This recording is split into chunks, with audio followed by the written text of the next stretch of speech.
Welcome to today's Makerspace video on how to carve a pumpkin. Here's our pumpkin. So, to begin, you're going to need a couple of things. You're going to need a craft knife, so something that's got a bit of a thick blade works really well, or a scalpel blade, or else you can use a kitchen knife, so something like this. You don't want to use a really big one because it's going to be hard to cut the finer details. But if that's what you have, that's what you have. You might want to use some spoons as well to scoop out the insides. And get yourself a template for a stencil, or else if you're going traditional to get the jack-o'-lantern eyes and cuts, then you're just going to use your standard triangle shapes, and that's pretty easy. So, to begin with, our first step is cutting out the insides. There's two ways you can do about this. You can use the top method, where you're cutting around the circle here, or you can go underneath this part here. Both have their benefits. If you use the top version, what you're doing is, because this part is the root system is attached to here, it's pretty easy. Most of your seeds are already attached to here, so they usually all come out in one whole hit. The problem is that you do get a line of light around the top here when you put your candle in, and sometimes down the base it doesn't sit as flat. Whereas if you do a hole down the bottom here, you can get that flat surface if you're putting in a light source into your lantern.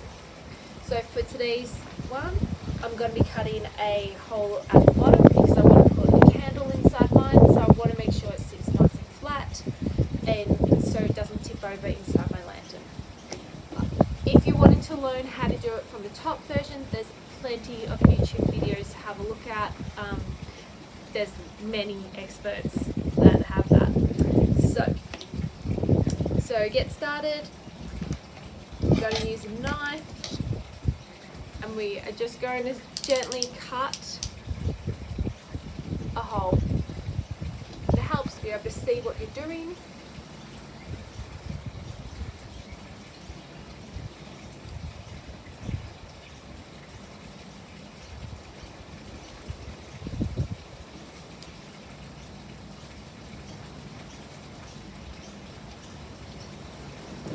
So once you start to break around the skin, this is where a larger knife helps, just to kind of get a little bit deeper in and just go in. You'll feel the knife go straight through and kind of give away, and that's when you know you've kind of gone into the center of the pumpkin, and that's it. You just keep following it all the way around till it's completely cleared out.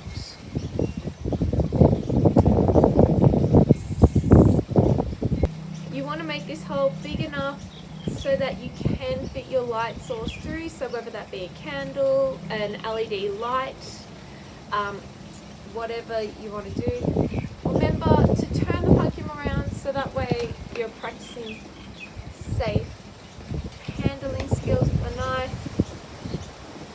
and slow and steady. It's not a race. When you're finished, put everything into the bowl, which I have here. Once you have cleared out, cut a hole around your pumpkin, the next step is to clear out the inside.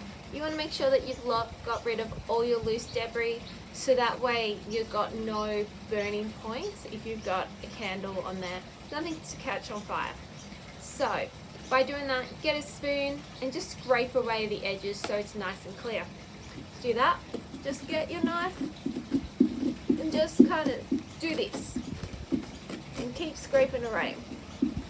Depending on your pumpkin size, this can take about, with the cutting of the hole and scraping everything away, you're looking at maybe about 30 minutes in total to do a really good job.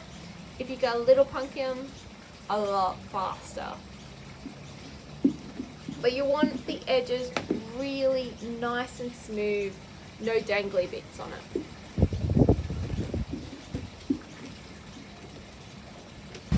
So guys, we've finished cutting out the inside of our pumpkin and scooping everything out. Now it's about finding out which spot is the best place to put our stencil onto. If you're not doing a stencil and you're cutting out a jack-o'-lantern face, then you're wanting just to use basic triangles for that. And you can put that anywhere. Look for some stuff, quirky features like some deformities on your pumpkin. Sometimes they can really make it and give it a really cool expression. And you can really work with the pumpkin's characteristics on that one. As they're just basic triangles, look at the at altering the shape of your triangle to give it different kind of features. So if you have a triangle, very slanted triangles might give it a sinister look, whereas a very high kind of triangle might give it a very expressive, joyful look. So look at it.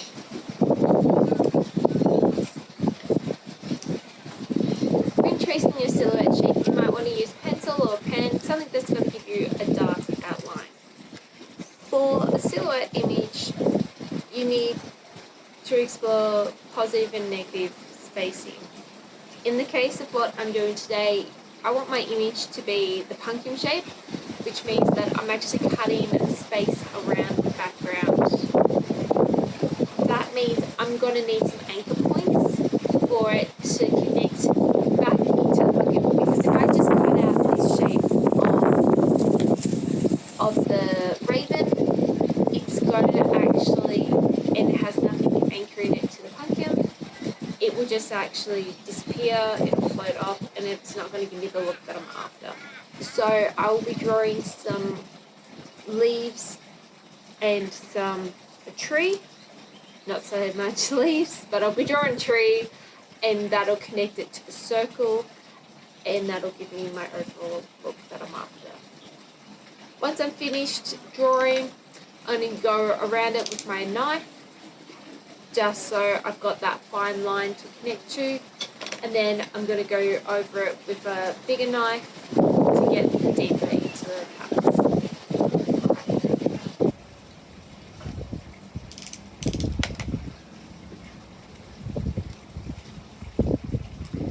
So, cut around the outside with my scalpel blade just so I've got a clean line.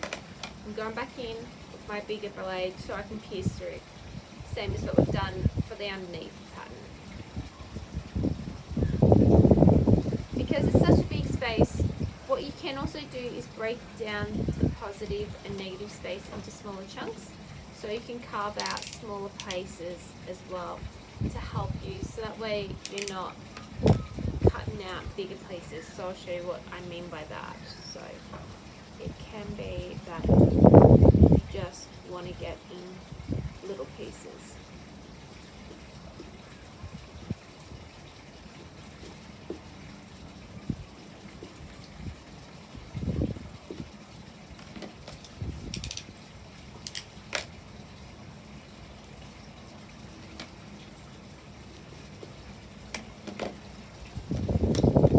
Use something like, I don't know, this is just the back of this, just to really push it through. So just like using sometimes smaller pieces are just easier to kind of like break up the whole surface space instead of trying to cut one whole big image all at once. Breaking it down as small as just a bit more manageable if you're new to silhouette cutting. And then ripping out the underneath when you don't need it.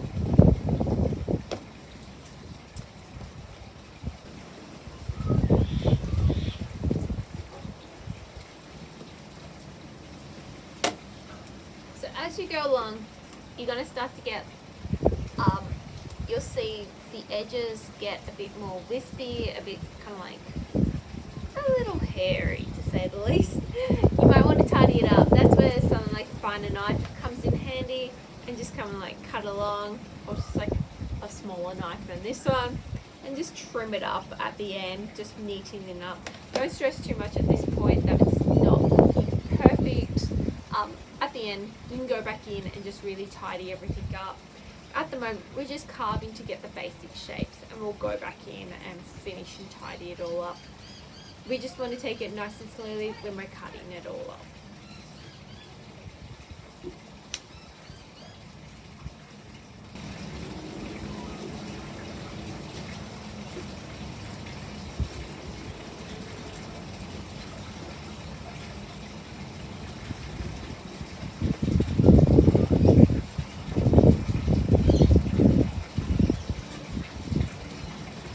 Word of advice if you're cutting out the silhouette shapes.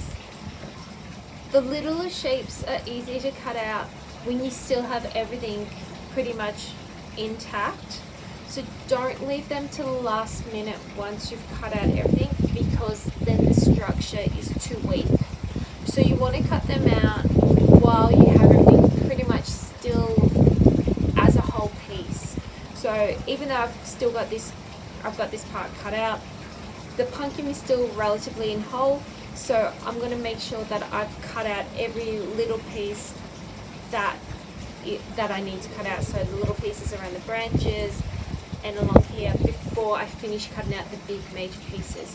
You always want to leave these big pieces almost to the end when it comes to silhouette cutting, because once you lose the big pieces when it comes to cutting, that takes away the structural integrity of the whole form and everything becomes a lot weaker. So just a tip when it comes to silhouette cutting, that's also if you're ever cutting in paper form as well, not just pumpkins.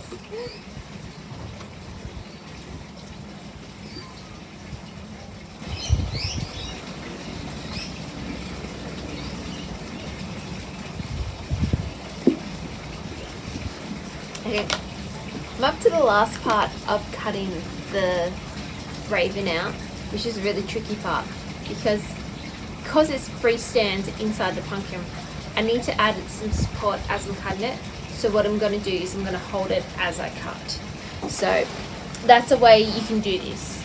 So hold it as I cut, just gives it a little bit more support so there's less likelihood of it breaking, which it could happen in all honesty. And this is where that cutting out, as I talked earlier on, cutting smaller pieces rather than aiming to cut the whole piece will work in my favor.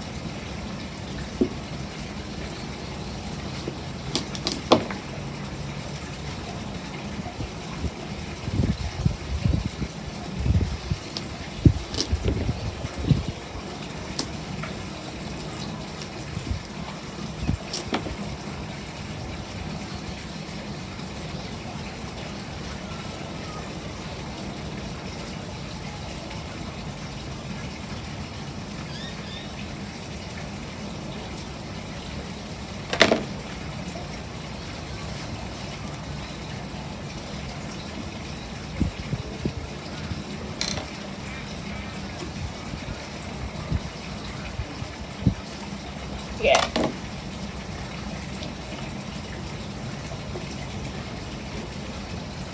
That is our whole pumpkin done now. We've got our raven going. Now it's tidying up. So what we want to do is just really carve around the edges here, making them really nice and tidy so we don't have those dangly bits. Unless that's the look you're going for. But let's just tidy it all up, carve it back, and again just being really careful because this is really fragile now.